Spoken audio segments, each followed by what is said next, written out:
Hi viewers and welcome to my Tech Time. Canada is truly a multicultural society and a system. Today, we have a very prominent guy who has worked passionately towards this system, none other than a very good leader from our Filipino community, Mr. Julius Tiangson. Welcome to our show today. Well, thank you for having me. It's my pleasure to be here. Mr. Tiangson is being selected as a nominee for a Conservative Party, Mississauga Centre. So, right, yeah. Would you like to explain a little bit about your riding? Which kind of atmosphere you're? Yes, sure. Well, Mississauga Centre is a very interesting riding because I think it is a microcosm really of what this nation is all about. It is very multicultural. It has people from almost all over the world.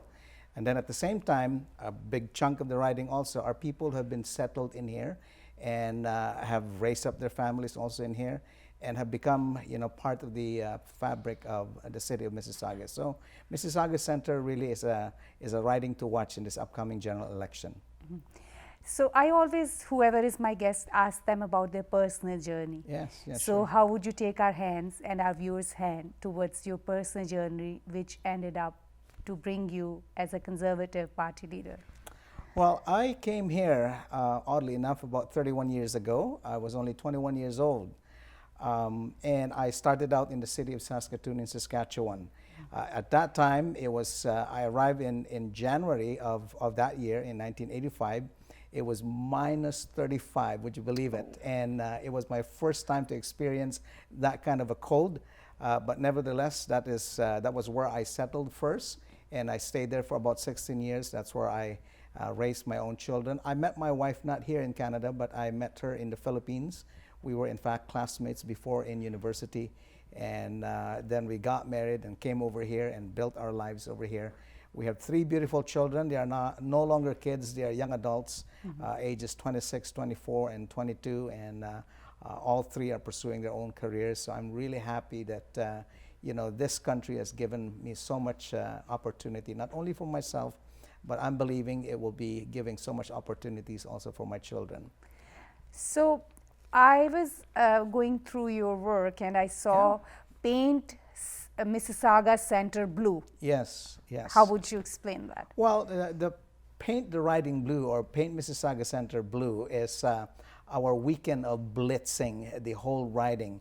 And we had over 105 volunteers who came out for Saturday and Sunday, and we literally dropped off pretty close to 20,000 of my literature, wow. introducing myself to Mississauga Centre so that people would get to know me. In as much as, I've done quite a bit of work in the city of Mississauga, but normally that's quite limited to a number of people that would really understand and know all about my work. But then at the same time, now that I am a candidate, I need to make sure that I am introduced properly to the whole riding. So that's what Paint Mississauga Centre Blue is all about. This is what our basically the basic cause of this interview was that my passion is about politicians, that people should know them, because when you're representing so many people and they do not even know about your family, your values, because politicians are beautiful people. They are like Yes, we initially start from people and then go for the representation. So why Mississauga Centre? Well, first and foremost, I have chosen Mississauga Centre because I have worked in that area for the last, I would say, almost 14, 15 years already. The last 12 years, I founded an organization called the Gateway Centre for New Canadians, and we have helped over 800 to 1,000 young people every single year in that community center. Not only young people, but obviously there are seniors and there are families in there who are participating. And so that's the reason why I've chosen Mississauga Centre. It's a very interesting riding. It's a very interesting dynamics in that area of the city, and I truly believe that I can represent that centre quite well. Let's take this point ahead, and I would like you to further explain it to us a little bit. While you were working with the youth volunteers, you said that they are going to be our public servants in future. Would you like to give the details how Well, How did yes. Well, in as much as there is news, media about youth being disengaged in life and disengaged with our communities and disengaged with public service, I tend to disagree with that. At least with the young people that I work with, I'd like to inspire young people. I think with my own personal journey as a young person when I came over here and now seeking political office, I think there are a number of young people that would also aspire to become public servants here in not only in our city but across Canada, and there we believe that they will become public servants globally also as well. So I'd like to challenge young people, because not only are they public servants in the future, I think they are public servants right now, and they can be public servants right now, and they can do that through a variety of involvement, such as volunteering in my campaign and volunteering in other campaigns and volunteering in other causes. So young people are not just our future, they are in fact our leaders today. Very well said. That Thank you. future usually is dependent upon our youth, how they carry our legacy, That's right. our work, whatever we do. So now I would like you to tell us a little bit about. You said that whenever politicians come, they say NDP is doing this, Liberals are doing this. How, as a Conservative nominee, you are making a difference as a Conservative Party nominee? Well, first and foremost, I do believe that the Conservatives share my personal values, or at least my values resonate with the priorities and the policies of the Conservative Party. I believe strongly in lower taxes, therefore smaller government, making sure that we do properly steward our taxpayers' money, simply because there's only one taxpayer, that we usually get our taxes from. My value as a person of faith also resonates with the party, and they've been very inclusive in inviting me and making sure that my own faith and my own faith values are being included also in what the party stands for.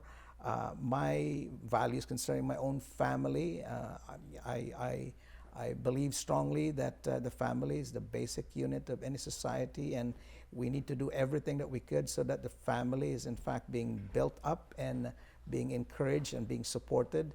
And I think we do have incredible policies as a Conservative Party that allows that to happen. We are a party that is very, very inclusive, and in fact, I think multiculturalism began through the Conservative Party way back in the time of John Diefenbaker from 1957 to 1963, when he in fact appointed the first female cabinet minister to become our Minister of Immigration, and through her basically look into all of the policies of our government at that time and made sure that all of the barriers that is protecting people from being included in this country would in fact be removed in our policy. So, this party has been very good to Canada, and has been very good, I think, to people who have chosen Canada as their second home. Very well said, that when you adopt a home, Yes. you have to own it, Of and course, you have yeah. to make a difference to prove that that's your home. My question to you would be now that what is the gateway integration with immigrants? What is that plan? You are working with immigrants. So what are the problems, and what are the things which you see are very visibly different and need to be worked out? Well, you and I had come to this country because we want a better future, not only for ourselves, but also for our families and the families that will come after us. The Gateway Centre, in which I was a part of in its beginning as well as in its development, had made sure that we address both the social integration. That means you come to this country and you would like to be part of this country and would move towards embracing all of what this country stands for and the values of this country. But then we also wanted economic prosperity for ourselves. And so we need to ensure that all of the barriers that is preventing people from being socially integrated and economically integrated be removed. Now, the barriers that I see in which a number of newcomers that have come to this country is obviously in the having that sense of belongingness, the whole aspect of being socially accepted and being part of this country, and we call it our Canadian mosaic. But the biggest part of being socially, I would say, alienated is the fact that a number of newcomers are having economic challenges. Sure. Economic integration is a big issue among newcomers. Unless we as people who are leading our communities and we who are aspiring to lead in government would address that particular issue, we would continue to endure, I think, some of the struggles in other countries in which newcomers in their countries and in our country would sense alienation and will not feel socially adapted. Yeah. A lot of immigrants bring a lot of money, and they Yes. said they do not know how to channelize it. Yes. And in a year or so, they have nothing left in their hands. All is gone, you know. Yeah, So it is that's very right. much needed that people is. like Your Gateway and all that, they Yes. come forward and give a Yes. hand to the people who are doing different things. So what are the social plans which you see you can make differently and helpfully for the community? Well, I like the fact that our conservative government already has set priorities in the area of lowering our taxes and making sure that we spend within our means. We do have good plans already for our families and how we can strengthen our families. We have good plans also in the other aspects in which we can see this country progress and prosper. But then at the same time also, I think I bring a new set of lenses, if I can use that term, and look things rather differently. There are several issues that I'd like to really bring to the fore. First is in the area of jobs and youth entrepreneurship. Particularly the age group between 16 to 29. That is an age group that is in fact at risk right now because a good 500,000 of them or more who are either not in school or not working. And I think in some new Canadian communities it is anywhere from 15 to 21%, and that is quite alarming. If we are not going to have a national conversation together with our provincial counterparts and making sure that we address that particular issue, the social cost that would follow that cohort of people is going to be quite expensive in the future. Now, coupled with that is my whole passion in the area of social finance. A couple of years ago, I was invited to be one of the advisors of the Minister of Social Development and Employment, and become part of that advisory council in the area of social finance and innovation. And one of the things that I have learned in being part of that advisory council is that there are a number of generous Canadians who do have means, and they were able to put away their resources and created their own charities and created their own foundations to the tune of almost $45 billion. Now, what would it take for us to challenge actually that sector and say to them, you know what, there are better uses, not that they're not using their resources properly, but we can probably divert some of those resources in such a way that we can address some of the pressing issues that we have. Two things that we can address with that kind of money. First is obviously youth, which is I'm quite passionate about. And the second thing is obviously programs for our seniors. Day after day, as I door knock, I encounter many seniors who are saying that, there needs to be some programs for seniors. So those are the two challenges that we have. So those type of resources, if we can actually pull them together and make sure that we can begin to develop some important programs, not only coming from that particular sector or the people that do have means in this country, but obviously partnering with other philanthropic organizations as well as private partnerships also as well, and then also obviously government involvement. And if we can begin to address some of those two important key sectors in our country, and if there's somebody that needed to champion that, I will be that champion. Sure. And then obviously thirdly, I also have a passion in the area of immigration reform. This country is incredibly rich, and this country is able to accommodate more people. in as much as we do have some difficulties in terms of integrating people, and in as much as probably we do have some difficulties in in other parts of the country where we need more people, but then at the same time we need to have a good cohesive plan in such a way that we can integrate more people. I'm so proud of our Conservative government because it has increased the level of immigration over the last several years. And the trajectory of that increase is something that I'm really looking at quite closely, because it is a signal to the world, and it is a signal to us in this country that we can accommodate more and we welcome more. I was reading about you, and it was said that you were a priest. Yes, I'm an ordained minister right now. Yes. Wow. Yeah, I'm still an ordained So minister. what are you doing, as I see that you are doing conversations with the moms, you're having, so what is your interfaith, or what is in faith community your work, which you would say that your social work as a Canadian citizen, what are you trying to bring out and resolve the issues among different faith and different beliefs? Over, I would say 20 years ago, when I still lived in the city of Saskatoon, I was the chair of the Interfaith Committee with regards to the March 21st International Day for the Elimination of Racial Discrimination, which is a UN-inspired day.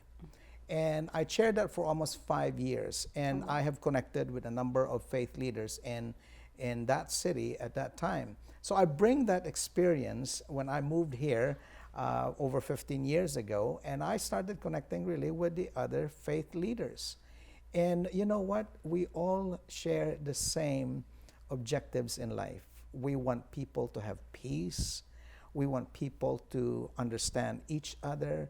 We want people to become spiritual and understand that not all life is about the physical and the material aspect. We want people to have a reflective life also as well, in such a way that they will integrate spirituality, good spirituality, with their day-to-day living in such a way that their lives may not necessarily experience the void and sometimes the emptiness that people go through if they're only focused on the physical and the material things. So I find that my interaction with other faith leaders is quite positive, simply because we all share the same objectives. We all share the same passion. And so I bring that kind of experience, and I bring also that kind of, I would say, positive interaction with different faith leaders into what I am aspiring for right now. So I felt really touched when I heard that you were into a wildlife experience, and Oh, yes. there was a bird. I said that it's one of the people, very rare people, who has talked about environment and wildlife, while I have hardly heard anything talked about other than economics and all that. So how was that? Well, that probably I love camping. You know, it's one of the things that I enjoy with my family. Unfortunately, here in Mississauga, you know, the different campsites are too far to go to. When I lived in Saskatoon, we would camp for almost 2 to 3 weeks at a time. So I truly enjoyed, you know, the natural environment here in this country. Now, I grew up in the Philippines, where we don't have, or at least the industries in the country that I've come from may not necessarily have a healthy respect for the environment, a healthy respect for the natural resources that we have. And the consequence of that is we do have forests that had been denuded. We do have open mine pit that has not been properly closed, and we do have all kinds of abuses that has taken place in our environment, and the consequence of that is we do have erratic weather, and we do have, of course, typhoons. The weather is a very big we issue have all of we're those facing. Exactly. And if very well said by you, that if somebody asked me, how would you explain Canada? I would say the beautiful lakes, yes, and the beautiful wildlife. the mountains. I can still have rabbits in my backyard, and coyotes having their conversation, table talks at night. That's right. That shows that how sophisticatedly taking care wildlife we have in Canada. So to conclude with this, I would like you to tell our viewers about your inspirations and your goals for the future if you are elected as a Conservative Party member. Well, as I have mentioned earlier, my passion is in young people and making sure that our children would have a future. I came here when I was 21 years old because I didn't find a future for myself in the country where I came from. I found my future here in Canada. Now that I have children who are, or young adults who are 26, 24, and 22 years old, and they are facing their own future, it is my responsibility to make sure that they would have a better future and would have a better Canada than what I have experienced. And as a member of parliament, obviously, I will be championing that cause. I will be championing also the cause of the area of social finance and social justice, because that is part of what I have lived through and experienced both in my professional life as well as my personal life. And so I will be championing the causes of the seniors. I'll be championing also not only the causes of the seniors, but causes also of our immigration system, and making sure that we do invite the right type of individuals or families that would make sure that our Canadian values are respected. So those are the things that I will be championing as a member of parliament. I thank you very much, Mr. Julius Tiangson. Viewers, you have seen that how immigrants are the backbone of our society and our system. With our efforts and with understanding of what we can do and how we can contribute, people among us who learn, who have been through the journey, has got the experience, should come forward to take the hand of those people who have tremendous energies, intellect and values in them to bring in the plate which our children are going to go with in the future. Children are our future. What we sow, we reap. With these words, I thank you all for viewing our program.